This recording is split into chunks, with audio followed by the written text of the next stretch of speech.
ప్రియమైన దేవుని వారలారా, ఈ దినమున కొరకై దేవుడు మనకు ఏర్పరచిన వాగ్దానము సామెతల గ్రంథము 17వ అధ్యాయము 5వ వచనము. బీదలను వెక్కిరించువాడు వాని సృష్టికర్తను నిందించువాడు, ఆపదను చూచి సంతోషించువాడు నిర్దోషిగా ఎంచబడడు. ప్రియమైన వారలారా, ఈ లోకములో జీవిస్తున్న మనము సమాజములో చూస్తుంటాము. కొందరు ధనికులుగాను, కొందరు బీదలుగాను, ఇంకా దీనస్థితిలో ఇలా అనేక రకాలుగా ఉంటారు. అయితే ధనికులు బీదలు అనేది ఈ లోకంలో మనుషులు ఏర్పరచుకున్నవి, అంతేకాని దేవుని దృష్టిలో అందరూ సమానమే. మన యేసయ్య హృదయ అంతరంగములను చూసేవారు కానీ ఆస్తులను అంతస్తులను చూసేవారు కాదు. కాబట్టి మనము కూడా అలాంటి హృదయాన్ని కలిగి ఉండాలి. ఈరోజు మనం ఉన్న స్థితిని బట్టి, అది ఏ స్థితి అయినా సరే, దేవునికి కృతజ్ఞత చెల్లించే వారముగా ఉండాలి. అంతేకాని గర్వమును హృదయములోనికి రానివ్వకూడదు. వాక్యం చెబుతుంది కదా, బీదలను వెక్కిరించువాడు వాని సృష్టికర్తను నిందించువాడు అని. కాబట్టి ఎవరి స్థితిని చూసి కూడా మనము హేళన చేయకూడదు. వీలైతే వారి కష్టములో సహాయపడాలి, అంతేకాని వెక్కిరించకూడదు. ఎందుకంటే మన యేసయ్య దృష్టిలో అందరూ సమానమే.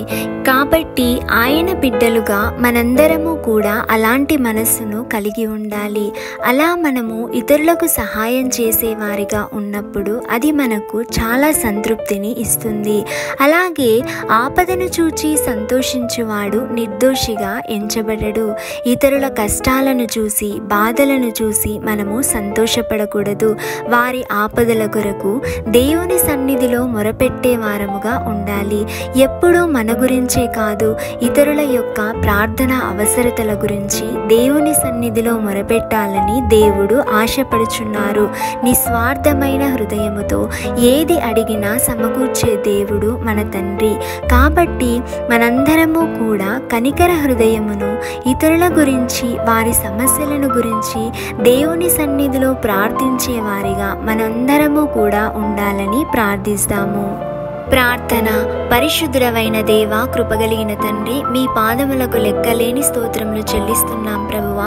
ఈ ఉదయకాల సమయంలో ఈ రీతిగా మా అందరితో మాట్లాడినందుకు మీకు స్తోత్రములు తండ్రి. మా హృదయాలలో ఏదైనా గర్వమును ఉంటే ఈ క్షణమే తొలగించమని వేడుకొంచున్నాం ప్రభువా. మీరు కలిగి ఉన్న ప్రతి గుణమును తండ్రి, ప్రేమను, దయను, శాంత స్వభావమును, అలాగే కనికర హృదయమును తండ్రి మా అందరికీ అనుగ్రహించండి. ఎవరిని చూసి కూడా వెక్కిరించే వారముగా కాకుండా ఉన్న స్థితిని బట్టి సంతోషముతో ప్రభువా మిమ్మల్ని స్తుతించే వారిగా మా అందరి హృదయాలను మార్చండి. అలాగే యేసయ్య, ఆపదలలో ఉన్న వారికి సహాయము చేసే హృదయమును మాకందరికీ కూడా అనుగ్రహించండి తండ్రి.